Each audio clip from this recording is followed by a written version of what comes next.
Welcome to the podcast, everybody. This is Don't Feed the Bears, the official podcast of the Baylor Lariat Sports Desk. I'm Daniel Hill, alongside Greg DeVries. Spoiler alert, on this podcast, we talk about sports. And we have a lot of sports to talk about because this weekend, it's the moment that every Baylor fan has been waiting for. Your 7-0 Baylor Bears, number 6 in the BCS, taking on number 10 Oklahoma Sooners. And it's a bit of an odd game because it's on a Thursday night, which definitely plays into Baylor's hands. You know, when you have those odd games that are, middle of the week or, coming off of byes, you always want to have those at home because, those are taking teams out of their routine, and it's kind of labeled sometimes a trap game. And this is what that could be for the Sooners. Yeah, the Sooners are going to be ready to play, though, because they actually changed their defense just to defend the spread teams in the Big 12. So Oklahoma now plays a 3-3-5 stack. That means they have 3 defensive linemen, 3 linebackers, 5 defensive backs because they wanted to be able to cover Baylor 53 yards wide to take care of the high-octane offense. And I think it's going to be a tough ask for the Sooners. And, yeah, if you look at a couple of microcosms, the Texas Tech game and the University of Texas game are the two that stand out to me because, those are their best quality opponent aside from Notre Dame, and the game that they lost. And if you look at the Texas game, the play calling to me was what really stood out because it was very odd.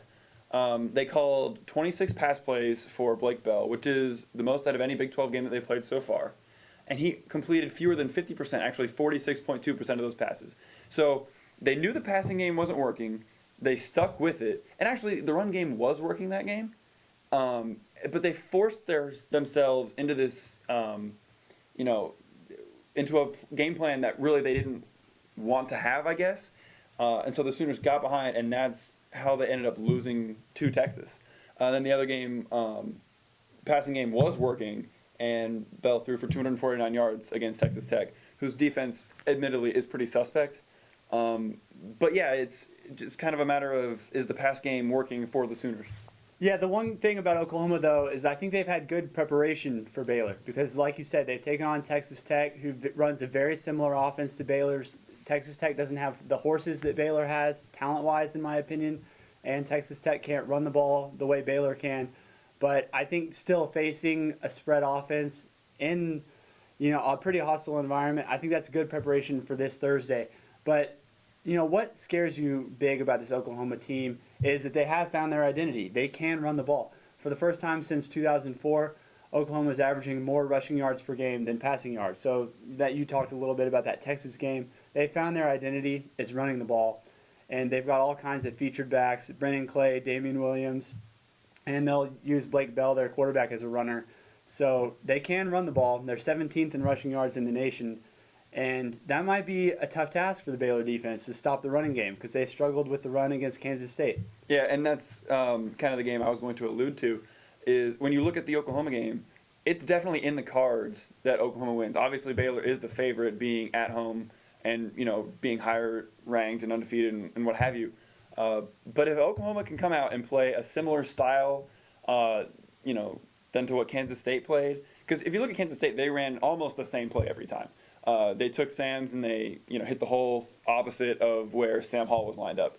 And if Oklahoma does that, they are better at it and will probably be more successful with it. And we saw how close the Kansas State game was. I believe it was a 10-point win for the Bears. That could be trouble for Baylor if Oklahoma can do the same thing that Kansas State did. Yeah, and Blake Bell started off the season kind of slow, but he's been a lot better lately. He's a 63% passer. He's got 10 touchdowns, 3 interceptions. He's got a 143.1 rating on the year.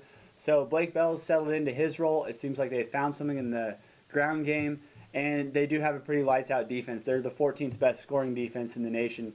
And, I really think this is going to be a battle, but at the end of the day, I don't think Oklahoma can defend Baylor for 60 minutes. I don't either. If I'm looking at, what I predict the score is going to be, I think Baylor definitely drops 50, probably in the mid to high 50s, maybe 56, and I can't see Oklahoma putting up more than 40. So I'm going to say, 56-38. I think in that range, Baylor gets the win comfortably. Yeah, I think we're pretty lockstep there. I agree with you, but if Baylor's going to struggle and if Baylor's going to lose, there could be a couple of things to at least concern you going into this matchup. And number one for me is This is by far the biggest game they've played all year. It's going to be on a huge national stage, 6:30 p.m. start time against the Sooners on FS1. It's a top 10 matchup, and this Baylor team has not played any type of talented opponent similar to Oklahoma, and they haven't done it on this kind of stage. How will Bryce Petty and this pretty young football team react? One thing he's got working in his favor, Petty that is that he hasn't seen a lot of pressure.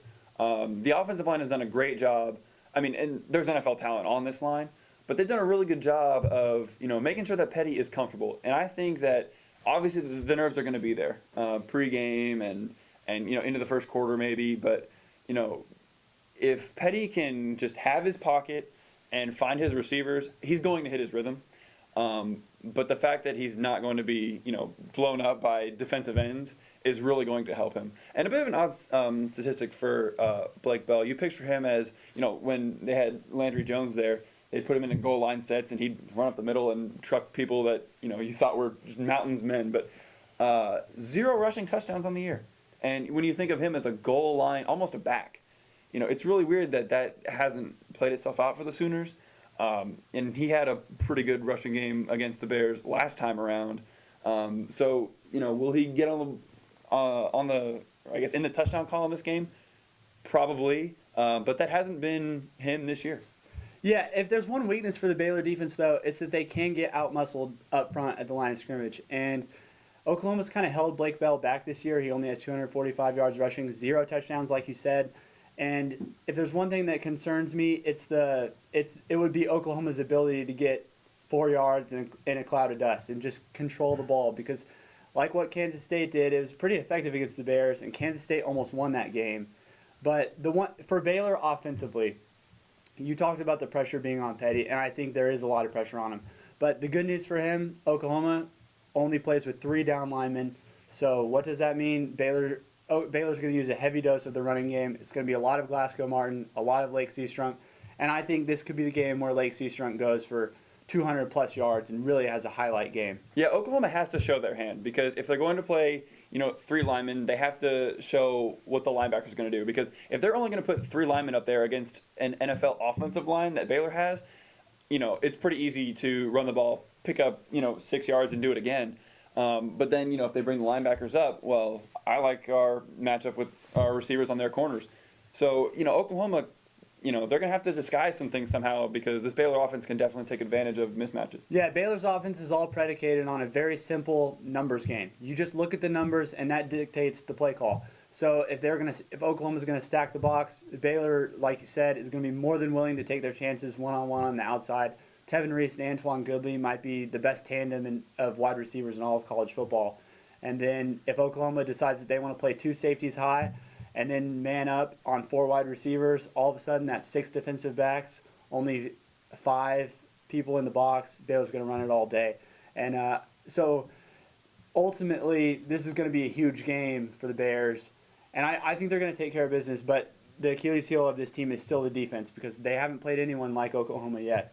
Yeah, and that's kind of the looming thing in the national polls as well is, who has Baylor played? And, you can read all of the hype you want. Oh, the 3 non-conference games, all those teams are over 500. It doesn't mean anything. Let's just get that out there right now. Wofford, Buffalo, and ULM is not a test for the Bears in any respect. And then, the early conference games haven't done that either. Prove yourself on a national stage against a top 10 opponent, can that thrust you forward? A little bit. Enough? Yet to be seen. Yeah, I agree. The good news is Baylor's schedule is definitely backloaded, so this team will be tested, and we'll know if they're worthy of moving up in the BCS based on how they play. And this is a huge statement game. And then there's another huge statement game also taking place on Thursday night. I'm not sure how this worked out schedule-wise, but there's going to be 2 top 10 college football matchups on Thursday night. And Baylor will play Oklahoma at 6:30. That's on FS1. And then at 8 p.m. Central Time, it's what everyone's been considering one of the matchups of the year when Oregon takes on Stanford at the Farm. Yeah, and Marcus Mariota, the quarterback for Oregon, has been completely lights out. He's the Heisman frontrunner right now. And he's thrown 20 touchdowns and not a single interception yet. He runs the ball like a madman. He's got breakaway speed, and he's huge. He's 6'4". I think he's like 215. the guy looks unstoppable, and I'm not sure how Stanford's going to do it. Yeah, I agree. It's funny because I look at the Oregon-Stanford matchup and I look at the Baylor-Oklahoma matchup, and I think they're very similar. I think the first part of the game, it'll be competitive, but then at some point, Oregon's offense and Baylor's offense is going to really catch fire and just blitz points nonstop. Because if you look at Baylor, that's how they've done it. Quick scores. Oregon does the exact same thing. So I think Oregon and Baylor both will win handily on Thursday night. Yeah, if it's even possible for Stanford to win this game, it's got to be eating the clock and keeping Oregon on the sideline. They like to line up 2 tight end sets, very pro style.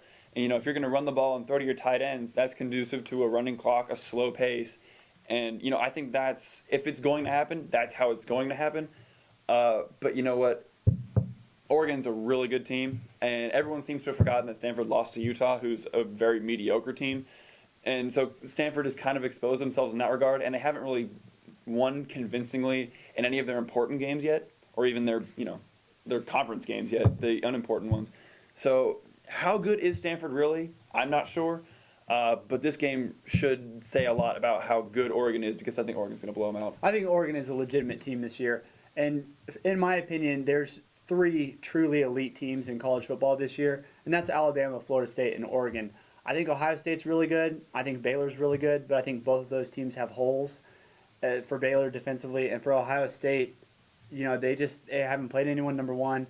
Their defense is questionable, and at times their offense is questionable, even though they're still winning by large margins against teams like Purdue. Yeah, but then you look at teams like Iowa that really play them close, and Iowa did a very good job of doing what I suggested that Stanford do is, just keep the offense on the sideline, eat the clock, just dominate time of possession, and good things can work in your favor. Yeah, it's funny because I feel like Baylor's not just playing Oklahoma in this game. Mm-hmm. They're also playing Ohio State in a way. They're also playing Stanford. They're also playing Clemson. It seems like the perception is so important. And one thing that Urban Meyer's done, you got to give Ohio State credit, is they are destroying their opponents, and Baylor has to do the same thing. I know this is a big game, but Baylor needs to make a big statement if they want to hop some of these teams in the BCS. And that's been the story, on the podcast and nationally for a long time now, is how is Baylor with its schedule and with the schedules of the teams, ahead of them, how are they going to jump those teams? And, we've said week after week, you've got to just step on the throat early and just win these very convincing games. And on a national scale, I know it's on FS1, it's not exactly ABC, but it's still a national game. There are AP voters that, maybe haven't watched a whole lot of Baylor football. And wwhy would you? Honestly, it's pretty boring to watch a team up by 50 at halftime, go into the second half and then play the backups. But if AP voters, are going to take a look at this team and be like, okay, maybe they're for real now, I'll give them more credit. There's been a couple, I know one in particular, AP voter that keeps putting Baylor like 15, kind of in there. And he said, you know what, as soon as Baylor, he said on his blog, I think, as soon as Baylor plays, in Oklahoma, Texas Tech, Texas, Oklahoma State, when they win those games, I'll put them up there. But as of right now, they don't deserve it. And so it's these games that will change his mind and other voters and say, okay, maybe Baylor does deserve it. Yeah, and just one more quick thing I'm looking for in this Oklahoma matchup is that Baylor's defense is built around speed. It's all about speed. If you look at their linebackers, they're slightly undersized, but they're all fast. They're all guys that can run. The same thing in the secondary. They're not a huge secondary. It's not the Seattle Seahawks out there, but they're all fast. And then you look at the D-line, they're undersized. And can the speed of Baylor match up with the power of Oklahoma? It's going to be the story to watch because I have no questions about Baylor's offense. Baylor's offense will score points in this game. But can the defense force turnovers? Can they be physical enough to stand up to Oklahoma? I'm so excited for Thursday night. I can't wait to get to Floyd Casey and check out the scene without the blackout and all that. And, let's say the defense does its job, the offense does its job, and Baylor gets a pretty convincing victory. Is a win over a top 10 team, a convincing win over a top 10 team, enough to push the Bears past Ohio State, who honestly haven't played a good team in almost 2 years? It's a legitimate question at this point because I think Stanford will lose, and so Stanford will fall behind Baylor. So Stanford loses to Oregon, drop back 1, that's fair. Baylor convincingly beats Oklahoma, jump up 1. Was it that second one against Ohio State? I think people are kind of getting tired of Ohio State beating teams like Purdue. Yeah, I think people are tired of Ohio State, but at the same time, this is not fair at all to Baylor. But the Ohio State name carries more weight in the world of college football than Baylor does. That's just a fact. And I think the Buckeyes, they're on a 20-game winning streak. They haven't lost in 2 years. So I think that's going to gain them a little bit of respect. And as far as the strength of schedule goes, Ohio State right now is still considerably ahead of Baylor in the computer rankings. And so, but that's going to change as Baylor keeps winning. So eventually when Baylor's strength of schedule improves, I think they will hop Ohio State. They might not do it this week, even with the big win over Oklahoma, though. And then let's move on to the NFL here on Sunday night. It was quite the scene in Houston at Reliant Stadium. Yeah, scary moment going into halftime. Let's just start off with this on a serious note. Head coach Gary Kubiak walking into the locker room, collapsed on the field. It turns out he is okay. They're keeping him in the hospital for precautionary reasons. But, you know, you would think it turned out to be like a slight stroke. Is it surprising to you that this doesn't happen more often? And, you know, as scary and as serious as it is, you know, NFL head coaches, it is more than a full-time job, and it is very stressful. It is high stakes. I'm actually surprised it doesn't happen more often. Well, you look at John Fox for Denver. Mm-hmm. He's going to be out for the next couple of weeks. The Broncos named Jack Del Rio interim head coach because he has to have a heart surgery, so very serious stuff. And you've got to think that that's stress-related because, and now you look at Kubiak, it was confirmed that he did have a stroke. So these are two, you know, serious injuries to head coaches, and what a completely arduous profession being an NFL coach is. Oh, yeah. I mean, sometimes they get 2 hours of sleep at night. They get in at, 4 a.m. and they're already there. I know Pete Carroll with the Seahawks. He has his own radio show the day after every game on Mondays, and that takes place at 9, and he's already been in the office for 4 hours. So, I mean, I can't even imagine that lifestyle of just constantly consuming game film and always trying to think one step ahead, playing chess. I know just from being a player here at Baylor that our Baylor coaches have very stressful lifestyles, and at the NFL, I'm sure it's just to the next degree. Yeah, but that's why they get paid the big bucks. But the antithesis of getting paid the big bucks is being an undrafted player starting a game, and that's exactly what Case Keenum did. And you know what? This poor kid, he's played lights out for 2 games in a row now. He threw 20 of 34 for 350 yards and 3 touchdowns, all 3 of which, by the way, came in the first half. And they still lost the game by 3. He's come out, he's played his heart out. Houston's rallying around him, and they just can't get a victory 2 games in a row now. Yeah, and this is where you have to go back to Gary Kubiak going to the hospital in an ambulance. That has to affect the attitude and the mentality of a football team. There's no way it couldn't affect your psyche. So, but still, Andrew Luck just finds a way to get these fourth quarter comebacks going. No matter how, unpredictable or impossible they seem, he gets the fourth quarter comebacks. Another crazy game was, who saw this coming? Tampa Bay up 21-0 on the Seahawks in Seattle.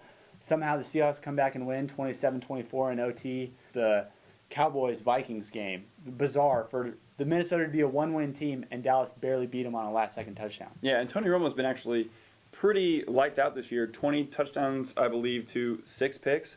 But if you're Dallas and then Tony Romo throws that pick inside of, I think it was 2 minutes, he was trying to throw to T. Will, but honestly, I think that pass should have never been thrown.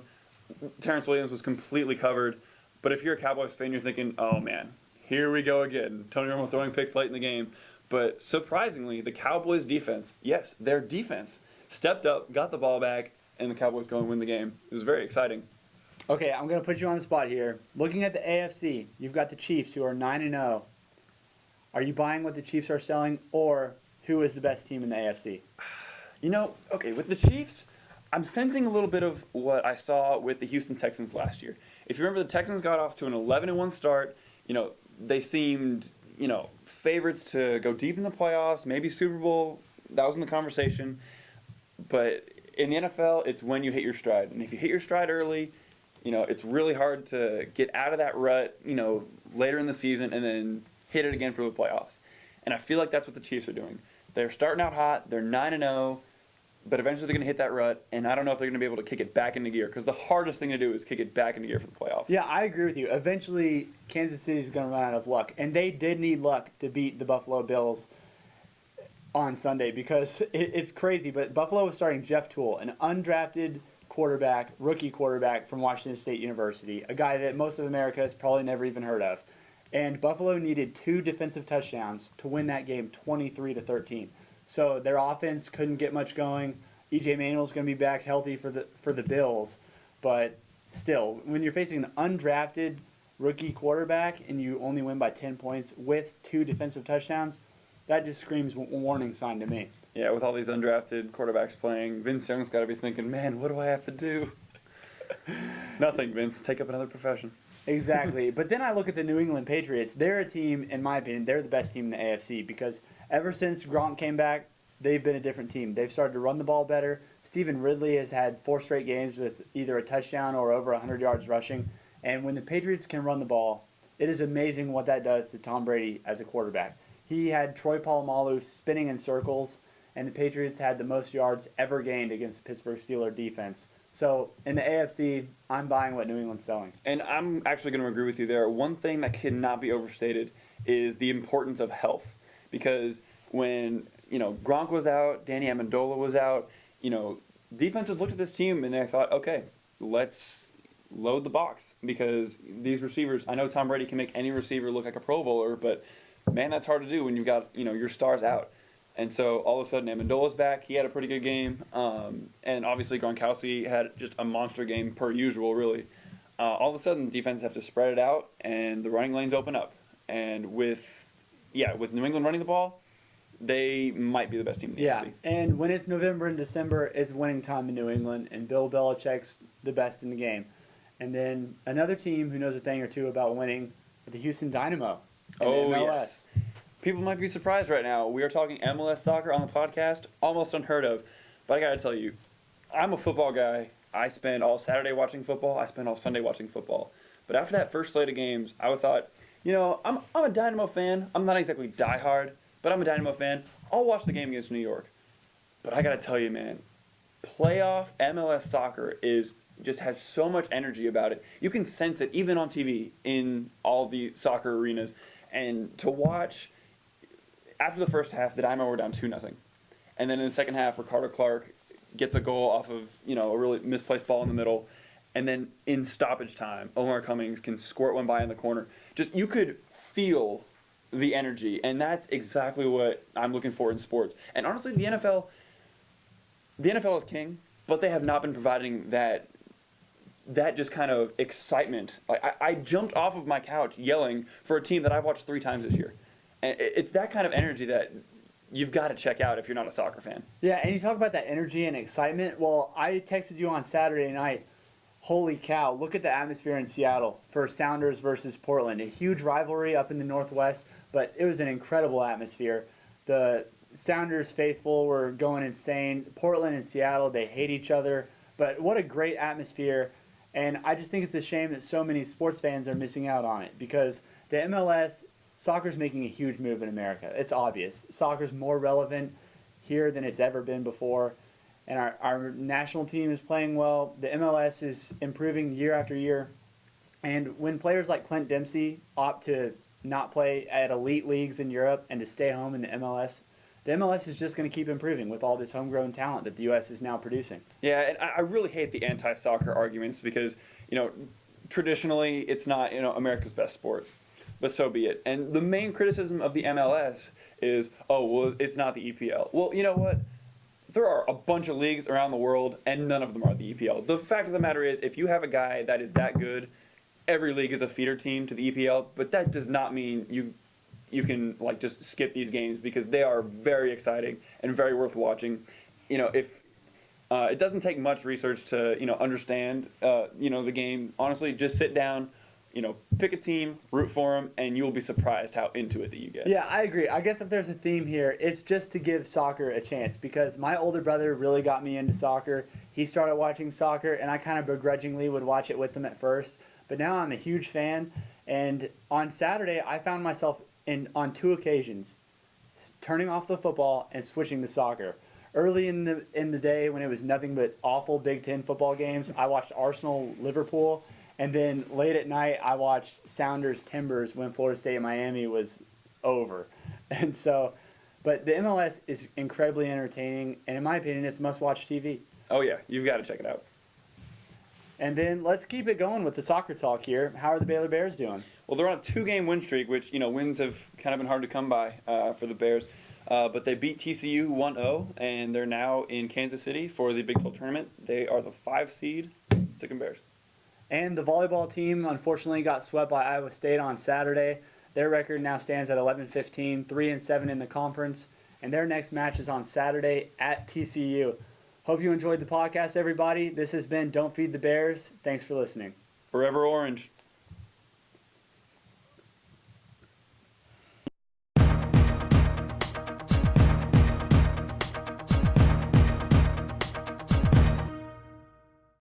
Bang, biscuit.